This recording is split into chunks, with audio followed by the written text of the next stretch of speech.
Subhanallah walhamdulillah wa la ilaha illallah Allahu akbar. Bismillahirrahmanirrahim. Assalamualaikum warahmatullahi wabarakatuh. Innal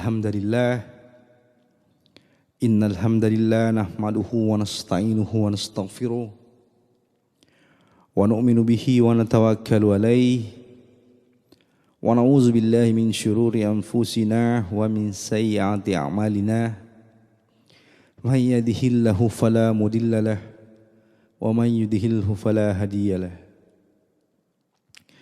Asyhadu an la ilaha illallah wahdahu la syarika lahu wa asyhadu anna Muhammadan abduhu wa rasuluhu la nabiyya ba'da. Wa qala ta'ala fil Qur'anil Karim, a'udzu billahi minasyaitonir rajim, bismillahirrahmanirrahim. Wal 'asr innal insana lafi khusr illa alladhina amanu wa 'amilus solihati wa tawasaw bil haqqi wa tawasaw bis sabr. Wa qala Rasulullah sallallahu alaihi wasallam fil hadits qudsi, bainar rajuli wa bainal kufri tarkus shalah. Shadaqallahul azim. Wa sadaqallahu rasulillahi karim. Teman-teman sahabat hijrah yang sama-sama mencari ridha Allah Subhanahu wa taala. Syukur alhamdulillah senantiasa kita panjatkan kehadirat Allah Subhanahu wa taala. Bersyukur kita teman-teman sekalian karena sampai detik ini Allah masih memberikan kita nikmat yang begitu luar biasa, yaitu nikmat iman dan Islam. Nikmat iman ini nikmat yang tidak bisa tergantikan teman-teman sekalian, dengan seisi langit, seisi bumi pun tidak bisa menggantikan nikmat iman ini.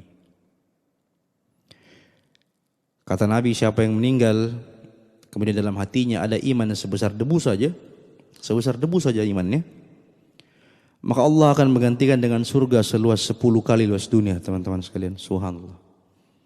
Iman kita sekecil debu, Allah gantikan dengan surga 10 kali luasnya luas dunia ini. Bersyukur kita teman-teman sekalian, Allah memberikan kita nikmat iman itu.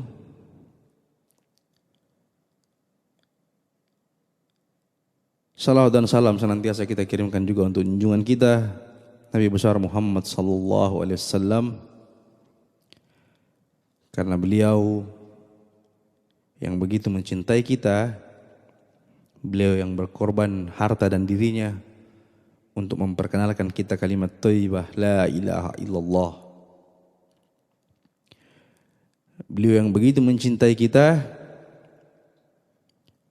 sehingga beliau memohon kepada Allah, ummati.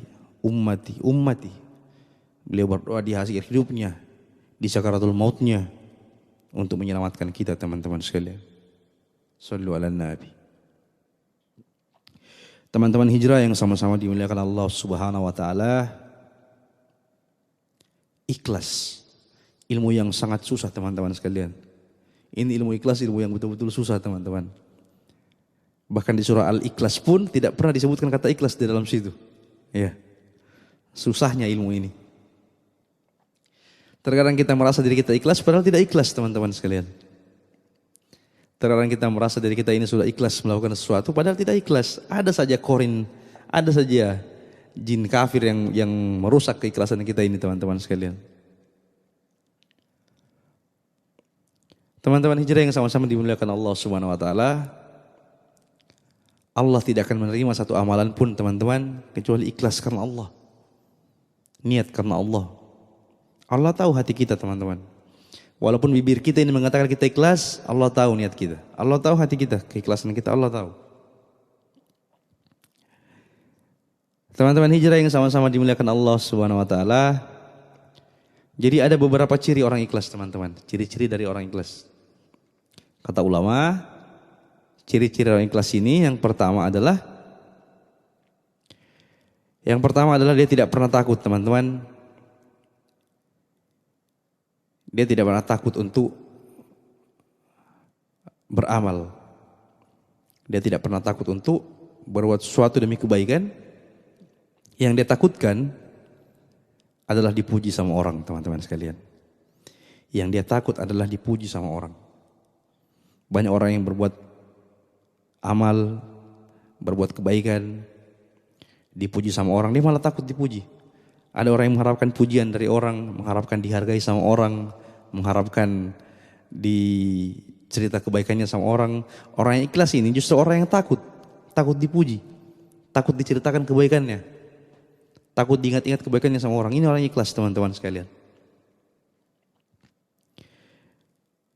Dia takut bertambah followersnya, dia takut banyak orang yang muji-muji dia, teman-teman. Itu orang ikhlas, dia takut seperti itu. Bukan mengharapkan itu, tapi takut untuk seperti itu. Dia takut pujian-pujian dari orang itu akan menjadi mudarat untuk dia, teman-teman. Dia takut pujian-pujian dari orang ini akan menjadikan pertanggungjawaban yang besar untuk dia di akhirat nanti.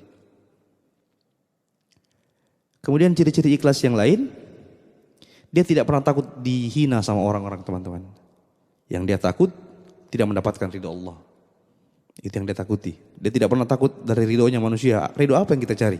Ridho dari teman-teman, ridho dari keluarga, ridho dari followers kita, ridho dari sahabat-sahabat kita. Dia tidak takut itu. Yang dia takuti kalau dia tidak mendapatkan ridho Allah Subhanahu wa taala. Itu dia. Yang dia cari itu ridho Allah saja. Ridho Allah saja. Dia tidak perlu dihina sama orang-orang, dia tidak perlu dikucilkan sama orang-orang. Dia tidak perlu dikatai sama orang-orang, dia tidak takut itu. Yang dia takuti adalah kehilangan ridho Allah Subhanahu wa taala. Orang ikhlas seperti ini. Kemudian yang ketiga, orang ikhlas itu orang yang tidak akan pernah berpikir hasilnya. Dia tidak akan pernah berpikir hasil dari apa yang dia buat gitu. Itu orang ikhlas, teman-teman sekalian. Dia tidak akan berpikir kalau sedekah saya ini, ya Allah saya sudah bersedekah, masa cuma segini yang saya dapat. Dia tidak akan berpikir seperti itu. Ya Allah saya sudah membantu orang-orang miskin, masa cuma seperti ini rezeki yang saya dapat. Dia tidak akan berpikir ke situ. Kalau orang ikhlas seperti itu. Jadi suatu ketika teman-teman sekalian di satu pesantren, waktu itu saya ikut kajiannya. Ketika ditanya soal ikhlas, itu ada anak santri, sekitar umurnya itu mungkin sekitar SMP kelas 3 kalau tidak salah umurnya. Dia menjawab dengan luar biasa, teman-teman sekalian. Dia menjawab, katanya keikhlasan itu sama seperti orang yang sama seperti orang yang buang air besar gitu katanya. Orang ikhlas seperti itu. Jawaban yang konyol dari anak kecil ini, tapi masuk di pikiran kita juga jawabannya. Ditanya kenapa ikhlas seperti orang buang air besar, dia menjelaskan kalau seperti itu orang ikhlas. Yang pertama, ketika kalau kita ingin buang air besar, kita tidak akan nunda-nunda, teman-teman sekalian. Tidak akan ditunda. Begitu ingin rasa buang air, langsung cepat-cepat cari toilet. Begitupun orang ikhlas gitu. Ketika ingin berbuat sesuatu kebaikan, tidak akan ditunda lagi. Langsung dibuat sama dia. Tidak dipikir-pikir lagi, langsung dibuat sama dia. Kemudian kalau orang buang air besar katanya, tidak akan mau di tempat umum. Pasti cari tempat yang tertutup, teman-teman sekalian. Cari toilet yang ada pintunya, yang tertutup, yang tidak dilihat sama orang gitu. Tidak mau ketahuan dia kalau buang air besar. Sama, seperti itu juga orang ikhlas. Tidak mau ketahuan kalau berbuat sesuatu. Tidak mau ketahuan kalau dia berbuat suatu kebaikan. Dan kalau orang buang air besar, ketika ditahu kotorannya, ketika ada kotorannya di dalam toilet ini, tidak akan ada yang mengaku kotoran siapa itu. Tidak akan ada yang mengaku. Ketika ditahu siapa punya kotoran ini, tidak ada yang mau mengaku. Begitupun orang ikhlas dalam berbuat kebaikan katanya. Ketika ketahuan kalau ada kebaikan yang dibuat, maka tidak akan pernah diakui kebaikannya itu, teman-teman sekalian. Tidak akan pernah diakui kalau dia yang berbuat amalan itu. Itu orang ikhlas katanya. Jawaban yang sebenarnya tidak masuk akal jawaban ini, tapi kalau kita pikir-pikir memang seperti ini kenyataannya. Jawaban yang luar biasa dari seorang anak ini. Keikhlasan itu ketika tangan kanan kita memberi, tangan kiri kita tidak mengetahui, teman-teman sekalian. Tangan kanan kita memberi, tangan kiri tidak perlu tahu. Apa yang kita lakukan tidak perlu orang tahu. Tidak perlu ada pikiran kalau akan memotivasi orang apa segala macam, tidak perlu. Cukup kita dengan Allah saja yang tahu. Ikhlas yang utama adalah ketika dia berbuat sesuatu, hanya dia dan Allah yang tahu. Itu keikhlasan yang paling utama. Tidak mau orang lain tahu. Ketika dia berbuat amal soleh, dia berbuat sedekah, dia berbuat kebaikan, cukup dia dan Allah saja yang tahu. Itulah keikhlasan yang utama, teman-teman sekalian. Jadi ketika ada orang bilang saya ikhlas melakukannya, sebenarnya tidak ikhlas. Ada yang melakukan saya ridho melakukan ini, sebenarnya belum ridho gitu loh. Karena ikhlas yang sebenarnya ikhlas ini adalah ketika hanya dia dan Allah yang tahu apa yang dilakukan. Hanya pemberian dari Allah yang dia minta. Hanya hadiah dari Allah saja yang diharapkan, teman-teman sekalian. Dari perbuatannya dia, hanya hadiah dari Allah saja yang diharapkan, bukan dari manusia. Itulah keikhlasan yang sebenarnya. Semoga kita semua bisa menjadi orang-orang yang ikhlas dalam berbuat sesuatu. Sama-sama kita ikhlas untuk mencari ridhonya Allah saja. Jadi ikhlas itu semata-mata mencari hadiah dari Allah saja, tidak mengharapkan yang lain dari manusia. Allah saja, hanya dia Allah yang tahu, teman-teman sekalian. Mungkin hari ini itu yang bisa kita bahas. Semoga kita semua bisa menjadi orang-orang yang ikhlas di mata Allah. Kita semua bisa tetap bersemangat lagi untuk berikhlas, beramal soleh dengan penuh keikhlasan, semata-mata untuk mengharapkan ridha Allah, mengharapkan pahala dari Allah, mengharapkan hadiah dari Allah Subhanahu wa taala.